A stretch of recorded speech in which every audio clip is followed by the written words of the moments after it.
देशाने 12 महिन्यात 154 गिगावॅट सौर ऊर्जा निर्मितीचं लक्ष्य गाठलेलं आहे, असं आपण एप्रिल 2026 मध्ये जाहीर केलं. ही उपलब्धी अत्यंत महत्वाची आहे, परंतु ज्या वेगाने आपण या लक्ष्यापर्यंत पोहोचलो त्या वेगाची सुद्धा चर्चा झाली पाहिजे, त्या वेगाचं सुद्धा कौतुक झालं पाहिजे. 150 गिगावॅटची निर्मिती आपण करतोय, त्यापैकी पहिल्या 50 गिगावॅट सौर ऊर्जेची निर्मिती करायला आपल्याला 11 वर्षे लागली. त्याच्या पुढच्या 50 गिगावॅटचा टप्पा गाठायला आपल्याला 3 वर्षे लागली आणि अखेरच्या 50 गिगावॅटचा टप्पा गाठायला आपल्याला फक्त 14 महिने लागलेले आहेत.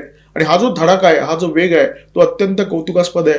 ऐकून आपल्याला आश्चर्य वाटेल, युपीए सरकारच्या काळामध्ये डॉक्टर मनमोहन सिंग यांच्या नेतृत्वाखाली जे सरकार होतं त्या सरकारने सौर ऊर्जा निर्मितीसाठी 2022 पर्यंत फक्त 20 गिगावॅटचं लक्ष ठेवलं होतं. या कुर्मगतीने जर भारत पुढे सरकला असता तर आज आपण जिथे उभे आहोत तो टप्पा गाठायला आपल्याला आणखी 10 ते 15 वर्ष लागली असती. आणि जेव्हा जगामध्ये खूप मोठं संकट आहे, हॉर्मुझमध्ये नाकाबंदी आहे, क्रूड तेलाचं संकट निर्माण झालेलं आहे, नैसर्गिक गॅसचं संकट निर्माण झालेलं आहे, अशा काळामध्ये देशामध्ये अराजकाची परिस्थिती असती, देशामध्ये किमान 12 तास लोडशेडिंग करावं लागलं असतं आणि कदाचित देश दिवाळखोरीच्या उंबरठ्यावर गेला असता.